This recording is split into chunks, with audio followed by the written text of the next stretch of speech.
Americans should fear immigrants more than ISIS. Yes. Most immigrants are not terrorists nor criminals. I have a little tip. No one is biologically predisposed. If you don't want to be killed by ISIS, don't go to Syria. If you don't want to be killed by a Mexican, there's nothing I can tell you. Very easy to avoid being killed by ISIS. Don't fly to Syria. Are you really saying that we're talking about 40 million immigrants who live in this country? I thought you were just disputing that. No, 40 million immigrants who live. Immigrants, I'm not talking about undocumented immigrants. Overall immigrants, legally here, and those who are not here. 40 million with illegals. So, do you think that people are biologically predisposed to commit crimes? No, I think there are cultures that are obviously deficient. And if they weren't deficient, you wouldn't be sitting in America interviewing me. I'd be sitting in Mexico. You fled that culture because there are a lot of problems with that culture. Hopefully it can be changed, but we can share our culture with other nations without bringing all of their people here. When you bring the people here, you bring those cultures here. That includes honor killings. It includes uncles raping their nieces. It includes dumping litter all over. I read the whole book. It includes not paying your taxes. It includes paying bribes to government officials. That isn't our culture. You can see the successful cultures in the world. They have been studied ad infinitum. America is it is the best in the world, and we are about to lose it, and everyone who lives here is going to lose that. And the people who are going to suffer the most are the weak ones. It's the women, it's the children, it's the animals, it's the plants. No country has ever had the sort of respect for women that Anglo-America does, and that is going out the door. I read the whole book, and I think you're afraid of 2044. In 2044, non-Hispanic whites will become a minority, and you don't want that. Well, I do think the whole country will be changed when it becomes a what's wrong with diversity? White country. What's wrong? It's not diversity. So you don't want people like me? No, you don't want people like me here. No, it's not diversity. It's Mexican. When 1/3 of all immigrants come from one country, that is not diversity. Your family came from Ireland, right? No, It's a European. Mostly settlers, yeah, not immigrants. Right. So do you want in the late 1800s and in the early 1900s there were signs, Nina signs, that said no Irish need apply. No, that's nonsense. So you want us to go back to those days? No, that isn't true. I don't know what that has to do with anything. But the point is, before Teddy Kennedy's 1965 Immigration Act, there was more diversity in immigration. Diversity should mean we take an equal number from all the countries in the world. I think that would be a stupid policy, but that would at least be diversity. Still talking. That's not what we're doing now. We are taking 30% of all legal immigrants from Mexico, 60% of all illegal immigrants from Mexico. Instead of taking 5% or more from 7 different countries, which was the case before 1965, European countries that we're taking them all from Mexico.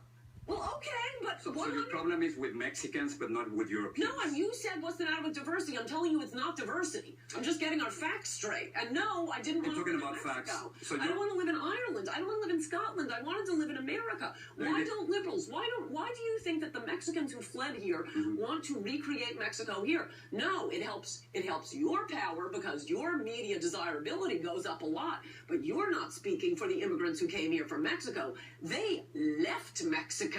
They came to it's an economic situation. It's simply an economic situation. They come here because there are thousands of American companies who hire them, and because there are millions of Americans, including you, who benefit from their work. It's more than economic because you have something like 2.4 trillion people in the world living on like $2 a year. They'd all like to come here. Mexico happens to be within walking distance. So you're the one who's discriminating against the poor Bangladeshis who would love to come here, but they can't walk across the border. Why should we discriminate against them? So let me just say this. Humanitarian. It is not diversity. It is just changing our culture without checking with the American people into Mexico.